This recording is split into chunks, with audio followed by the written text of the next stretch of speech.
SR51 Manel Robla.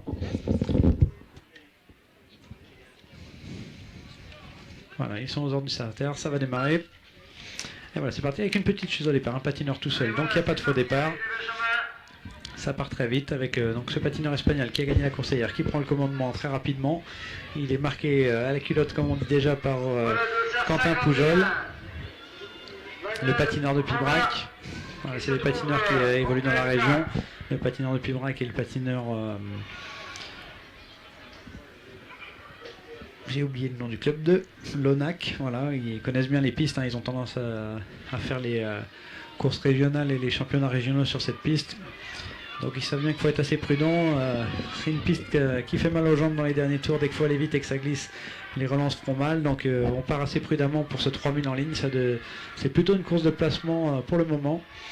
Alors, on voit les favoris qui n'hésitent pas à se mettre devant, hein, parce que pour éviter les chutes, on voit bien sur un peloton comme ça, ça fait vite des embouteillages. Et derrière, on a peu de place pour évoluer. Donc on est plutôt en confort dans les 3-4 premiers. Et après, c'est un petit peu le bordel.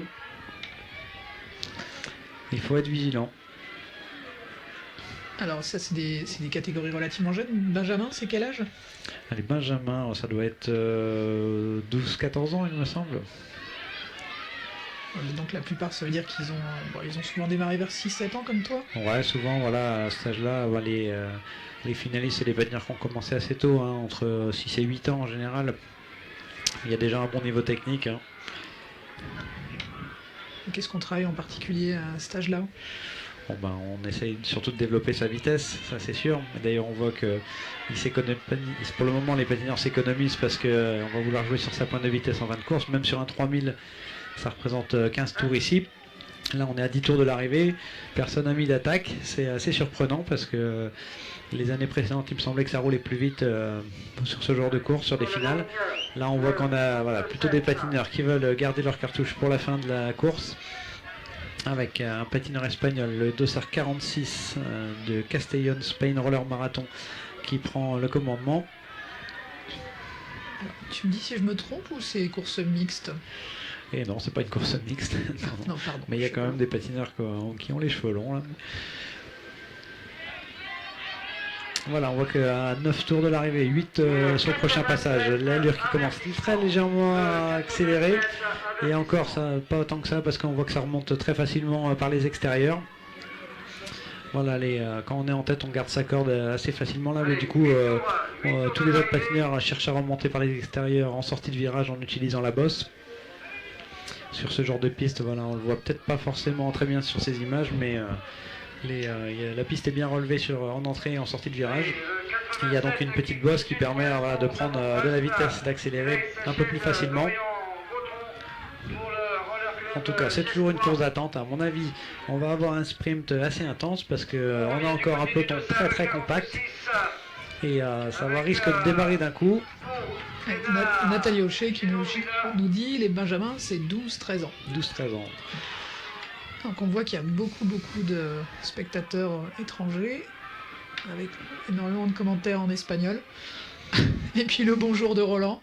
Bonjour Roland. Voilà, malheureusement, on va pas réussir à faire de commentaires en espagnol, hein, je pense, Alexandre. Non, on va pas s'aventurer. Ça serait un petit peu compliqué. Alors on est à 5 tours de l'arrivée au passage sur la ligne, c'est-à-dire le dernier kilomètre. On a eu 2 tirs de course, voilà, plutôt tranquille.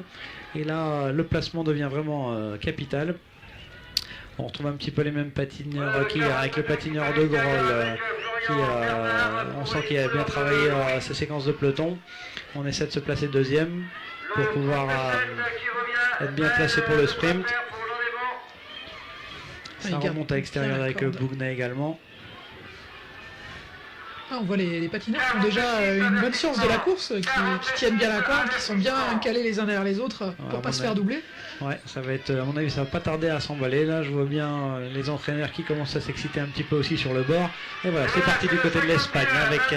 On est quand même encore loin de l'arrivée, 700 mètres à parcourir, 3 tours et demi.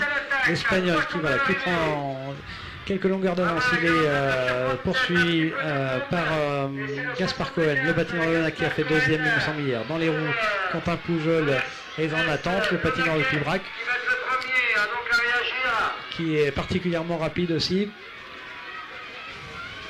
Alors, on voit bien quelques petits trous libres dans les virages, hein, ça glisse. C'est difficile de trouver les bonnes roues pour avoir suffisamment d'adhérence. Il reste encore 2 tours. Est-ce que le patineur espagnol n'est pas parti un petit peu tôt cet après-midi? Un petit peu peut-être de confiance suite à sa victoire d'hier. Gaspar Cohen qui est en train de remonter sur lui progressivement. Ouais. En tout cas, le peloton s'est tout de suite étiré. Hein. On avait un peloton compact tout à l'heure. Maintenant, il y en a partout. C'est déjà le dernier tour. L'Espagnol toujours avec 2 longueurs d'avance, mais c'est revenu au contact. Gaspar qui prend bien la bosse en entrée de virage, mais ça ne suffit pas à vous remonter. Tout le monde, ils ont déjà tous mal aux jambes, j'ai l'impression. Mais c'est sur des sprints lancés à 700 mètres dans les catégories Benjamin, ça se voit pas souvent. Ça revient quand même à la sortie du dernier virage. Ça va se jouer à la relance. Gaspar qui revient. Relancé de patin peut-être. Et Quentin Pujol qui est pas loin. Voilà, on a quasiment le même classement qu'hier, il me semble. L'Espagnol qui remporte la course. Manel Robla, suivi de Gaspar Cohen, le dossard 75, et Quentin Pujol à la 3e place avec le dossard 73.